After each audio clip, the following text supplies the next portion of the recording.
Today we will discuss about basic need model, right? And this came obviously after failure of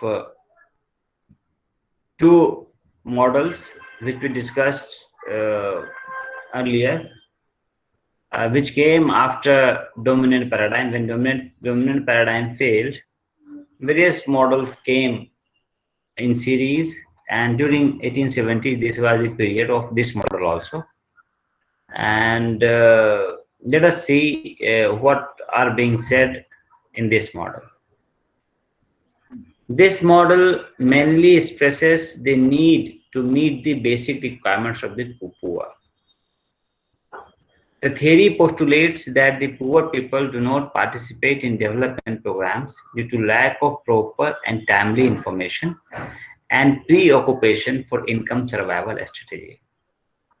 So you can see the highlighted keywords in this slide, and you must be witnessing these things by your own, because you all are grown-up people.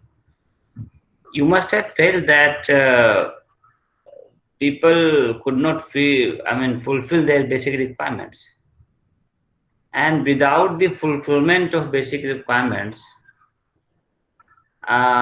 you cannot believe that they will participate in various development programs.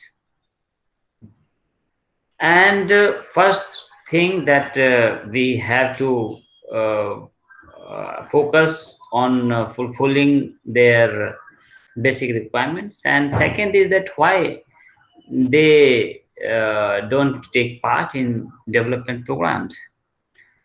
Reason are mainly two. That first is that they don't get proper and timely information.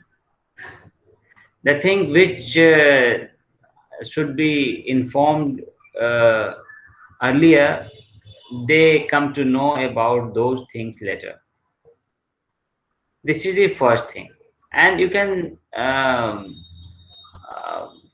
find it. You will find it in various examples and various development programs that people could not get timely information and proper information.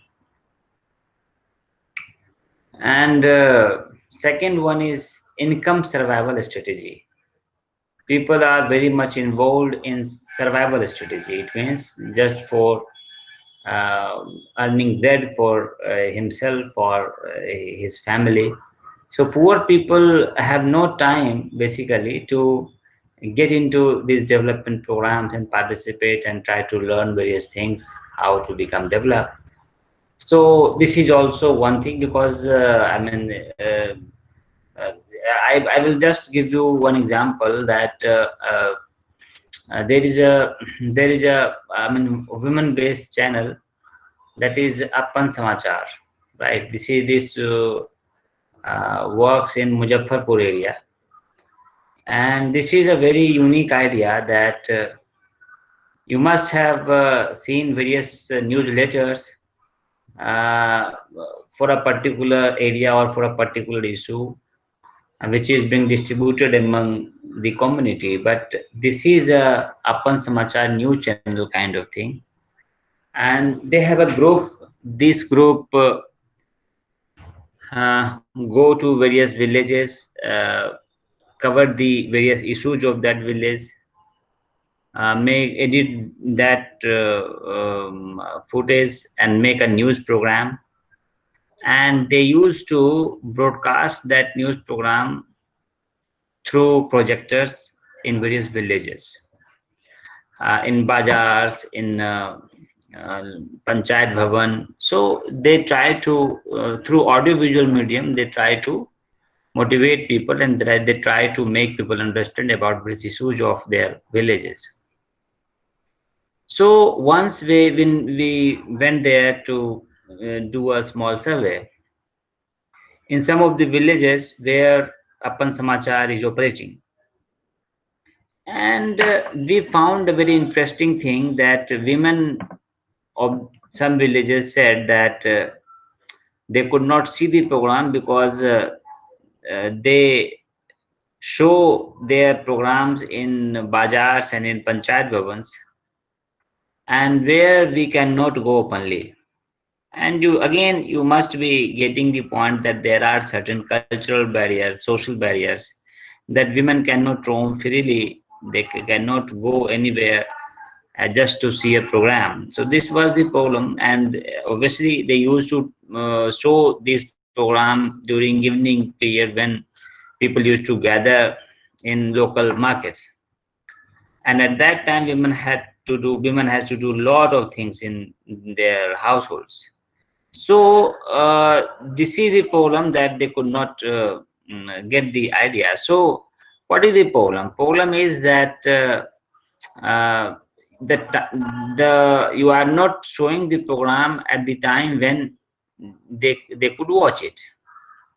So we suggested to them that you come up with some idea like that, women to broadcasting the program for women only at noon period, and at that time they are free, so they may come and they may watch the program. So these are certain things which are very important to deal. So these are set. So that's why these were some problems. So the first thing is that focus should be on fulfilling the basic requirements of the poor, and two things we have to acknowledge that why people don't participate. First is that they don't have proper and timely information, and second one is they are preoccupied in income survival strategy. So then they don't have time for all these things. So before planning a development program, the main stress should be put on the need for organization of people and their unity.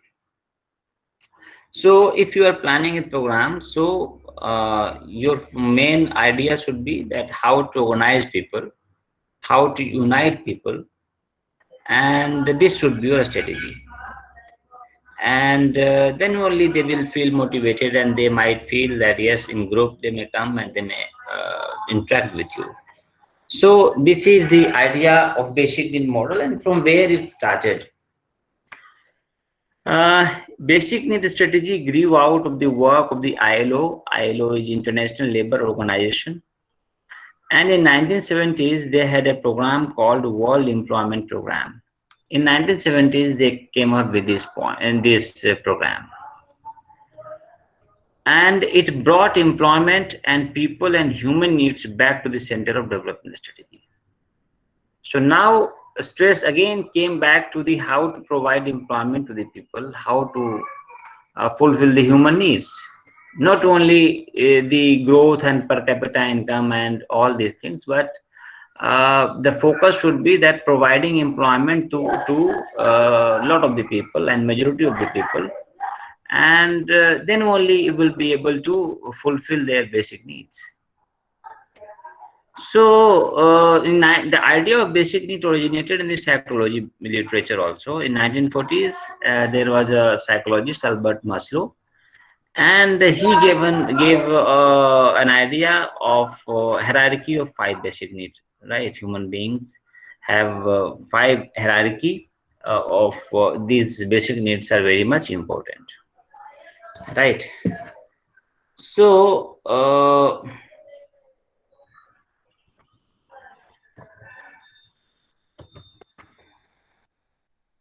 first one is logical need. Second one is safety need. Third is love and belongings. Then self-esteem, and last one is self-actualization. So these are five basic needs of human beings. Let us discuss it in detail, so it may give you the clear idea. And it is a pyramid kind of a structure. So your needs start from below and you go upward. So you will first the first need of human being is physiological need. It means all the things which is needed for your survival, like air, water, food, shelter, sleep, clothing, reproduction. It means your sexual needs. So all these things are your physiological needs. So these things need to be fulfilled first. If these needs needs are fulfilled, then you will move to the upper level, that is safety needs. After you fulfill these things, then second things come in your mind is personal security, employment, resources, health, property. So you want safety, you want the securities, not only your bodily security, your financial security, health security, right? You want to have a property for your upcoming generation. So you want some kind of safety. So then second thing, so after fulfilling your physiological need, you will start saving for your future. You try to secure your life through various insurance, health insurance. Then there are so many things you want to do for the safety of your own and your family members. Third thing after that come in love and belonging, that friendship, intimacy, family, sense of connection. This is very important. That it's okay. I mean, if you have all the things, if you have money, you are fulfilling your physiological need, you have safety needs, you have fulfilled your safety needs. But if you don't have love and belonging, then certainly you will not move upward. And till you fulfill all these needs, your whole needs cannot be fulfilled. Right. So love and belonging, it means that you must have some friends, some intimate partner, you must have family, sense of connection. You should feel that yes, you are part of this society. You should feel that no, you belong to this society, you belong to this nation, you belong to this world. And this is, I mean, love and belonging is very important, that till it is fulfilled, you cannot move up, right?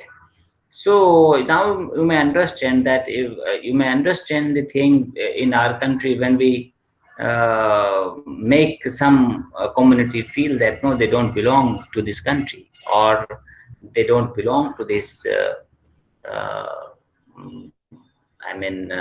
society. So if they will feel neglected, if they don't feel that they belong to this society, then it will have some adverse effect on overall development of humans. So that's why it is put as a basic need. So love and belonging is also a kind of basic need. After fulfilling this need, you will have some esteem. It means that you will feel that your self-esteem will be high. Uh, you will feel strength. You will feel freedom. You will feel recognition.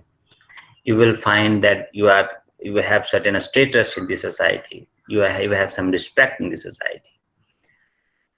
So after these three things is fulfilled, then only you can feel that yes, you are part of the society, you have certain respect in the society, and then your self-esteem will be high. And in this situation only you can move up, where you can self-actualize yourself, right? Self-actualization means that whatever the possibility in yourself, right? Whatever the possibility, you can actualize that. And who will actualize the possibility? Those who have, I mean, high level of self-esteem, who have who have strength, who have freedom to do anything, to achieve anything, right? So these are, I mean, basic, and all these are interconnected, right? Now you may understand these things in accordance with our societal norms also, right? Take the example of women. I'm not talking about women who are doing masters here. I'm talking about women who live in rural areas, and they are considered that they are just for household works. And think about them, that think about the people, think about the women. There are certain rules and regulations and norms and in our society, that women should not eat before their husbands, right? Think about a poor family. Do you think that the women of poor families are able to fulfill their physiological need? They don't have proper food, they don't have shelter, they don't have clothing. Forget about the safety needs. There are people, suppose you go certain upward, come to the lower middle class, where all these physiological needs are fulfilled and somehow safety needs are also fulfilled. Right? You have all the things, you do all the things regarding the personal security and all those things for your family members, including your wives and including women. Right? They have family, friendship, all those things. But they will not feel self-esteem till they get freedom, till they feel recognized in the society. And if they will not feel the self-esteem, if they will not feel recognition, then certainly all the possibility in women will not be actualized. And this is the problem in our society. It is not only about women. You can take example of many downtrodden classes in our society. In the kind of system we have developed, right? You will find that even in, earlier ancient times or in medieval times, you will find that in our caste system, some castes are being given some specific works and they could not do other works. And what is it? It means that you are not, the society does not want their possibility to actualized. So, these are very important things, and then only you will be able to fulfill the basic need of the people. So, this is important, and this thing was given by Albert Maslow.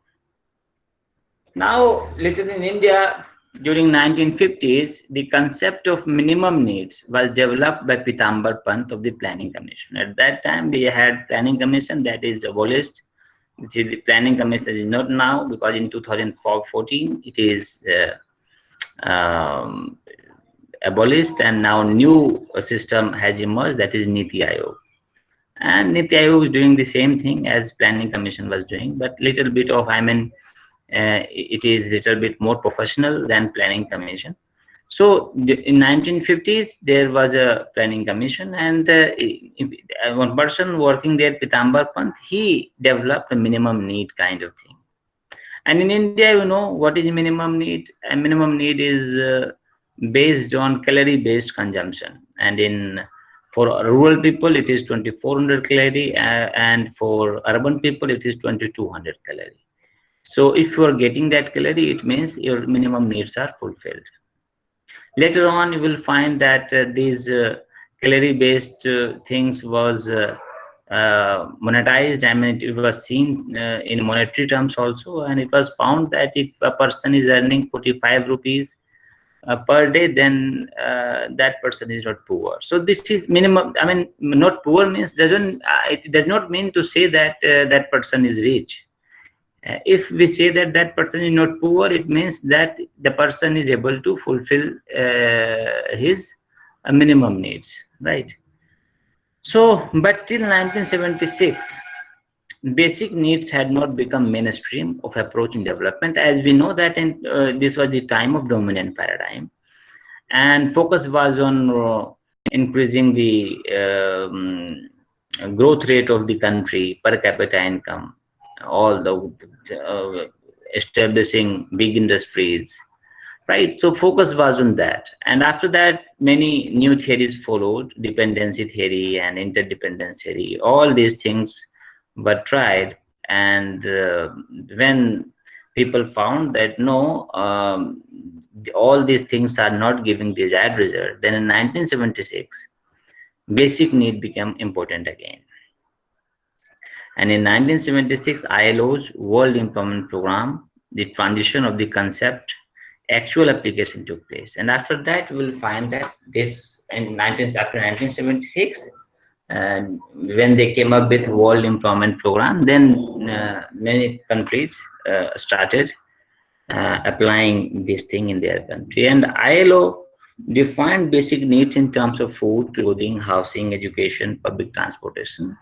So it is not only growth, but they started focusing on that how to fulfill those needs of human beings which are needed to live a respectable life, right? And that's why uh, they talked about that every person must have food, clothes, housing, they must get education, they must have public transportation so that they can go here and there. So these were certain things which came into being after 1976. These targets were quantified in terms of increased economic growth. As I told you that whether all people are getting all these things, and these were also quantified in economic growth also. But most of the countries fail to achieve economic growth to fulfill the basic needs of poor people. Because if you want to give all these things, all the basic needs to poor people, then certainly you need money, you need resources. And as many countries failed to generate resources, certainly basic needs also failed. Most importantly, income distribution did not happen. As in our country, as I told you many a times, that how after 1991 we adopted a new economic policy, and after that you will find that our country grew with a rate of 7% or 8%. But at the same time, the employment generation rate was less than 1%. It means that money is coming, resources is being generated in our country, but that is not being distributed among people. That are resources are being concentrated in some hands. And I gave you some data also, in which I told you that 1% of population hold 58% of national resources. And this is not the case of India only. This is the case of many countries.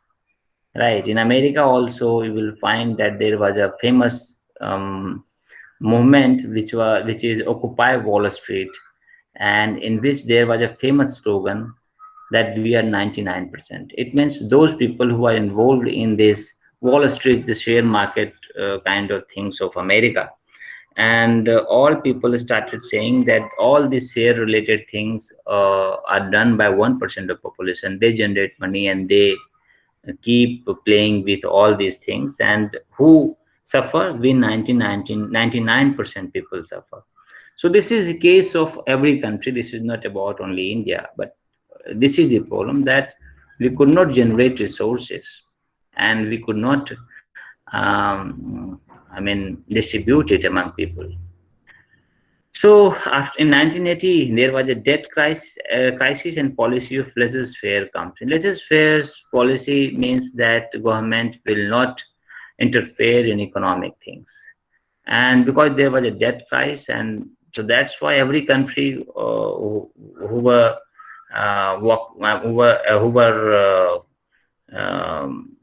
economically capitalist, they adopted a policy of laissez-faire. And laissez-faire policy, this is a French word basically.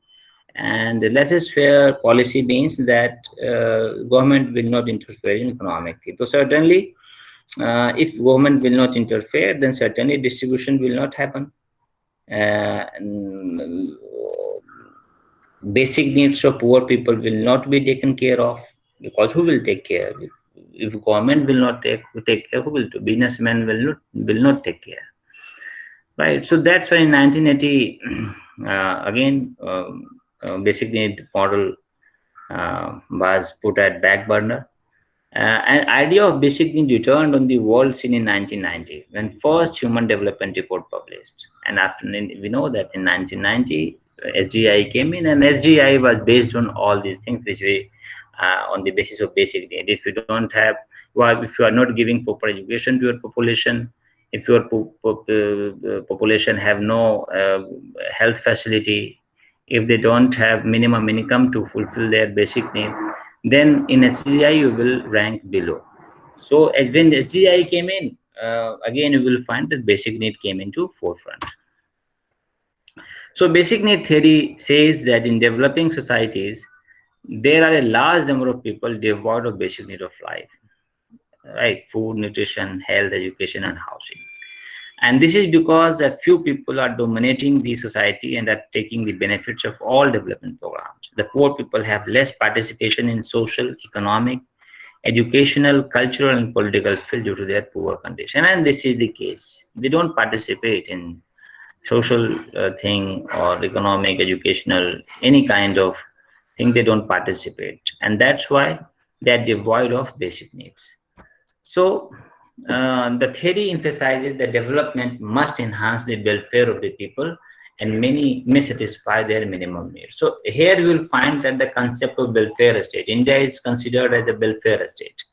So, why it is needed that the government will have to focus on, enhancing the lives of poor people, right? And this theory emphasizes on the same thing.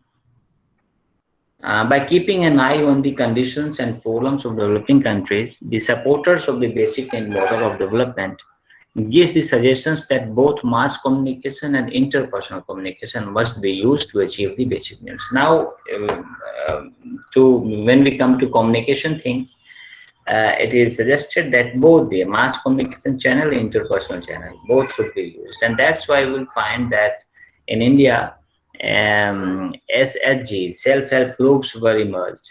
Government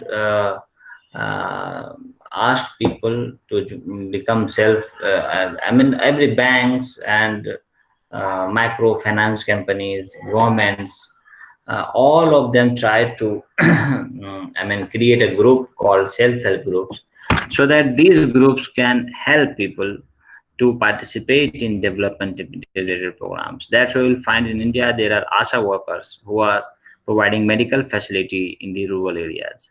There are various NGOs which are working in this field. And who are they? They are appointing people, block managers, and all these people go to villages and they try to interact with people directly. So they are trying to create interpersonal channels.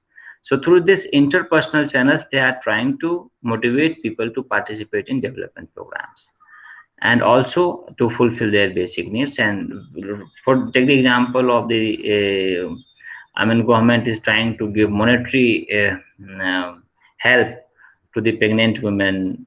Also, they try to give monetary help to poor kids who go to government schools, and government give money to them. They give government is providing in Bihar. We will find that government is providing bicycles, government is providing dresses, books. Everything is free. Why? The thing is, only thing is that government want poor people to at least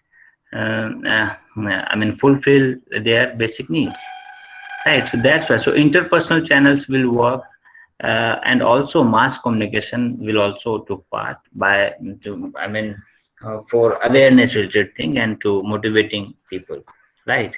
So both the channels will be used. Further, for this, the model argue that more emphasis should be on interpersonal channels as they are local specific. Obviously, because the interpersonal channels will be more efficient, because local people will be part of this, and local people will be more effective in communicating to the local people, because they are socially, culturally, they are very close to the group, right? So that's why focus is on interpersonal channels. The information provided should raise the awareness and aspirations among poor people. Not only awareness, aspirations. Aspirations means the communication should create a kind of desire among poor people that yes, they want to change their lives, right? So that they may aspire to achieve new thing, to live life differently. So these are two things were in focus, that how to aware people and how to aspire people. The information should motivate the poor to organize themselves so that they can express their demands. And this is, why they should be given information. They will be motivated and they may organize themselves, and then they can start demanding. Poor people don't demand. This is the problem. They don't feel strengthened. They feel that they are very weak kind of people. What can they say? and people will not understand, officers will not understand, officers will not listen to them. This is a very genuine thing. No one listens to the poor people. So that's why the information we provide them, that information should motivate them to organize themselves. And when they will be organized, then certainly they will be able to put their demands. And this is one big thing. You will have to demand. If there is some problem, you will have to demand. And then only you will be heard. So this is the thing in basically in model. And after 1990, when Human Development Report became the basis of measuring development, new priorities have come in. Now priorities have changed. Now priorities are not that growth rate and per capita income. Priorities are creation of new financial structure, how to give help to the people, how to have a new kind of financial structure in which everybody should be benefited. Climate change, realization of MDGs. Now we have SDGs. At that time, in 1990, at that time, Millennium Development Goals were there. Now we have uh, Sustainable Development Goals. So now we are realizing all these things. Return to macroeconomics, not microeconomics, macroeconomics. It means macro means that you will have to see overall whole economics, in which poor are also part of that. Microeconomics means that you are not taking care of all the population. You're only focus on how to increase the growth rate. You are not seeing that whether through this growth rate people are benefited or not. So now the focus is on macroeconomics. Forget about micro. See overall economy, overall population, that whether development is coming to them, every citizens or not, or it is being concentrated among some hands. So these are certain new dimensions, new priorities which emerged after 1990. So overall conclusion, beside these models and theories of development, we have discussed many theories, starting from dominant paradigm overall, and then modernization theory, then diffusion of innovation theory, then interdependence, dependency, basic need. So after going through all these theories, we find that communication scientists and development scholars also presented a number of other models of development, and communication and many other new models are coming every day. Obviously, because you will find that in every model, in every theory, there are certain limitations. Until the problems are here, till these problems, poor people are here, till the problems in our economies are there, then all these kind of models and theories will keep coming.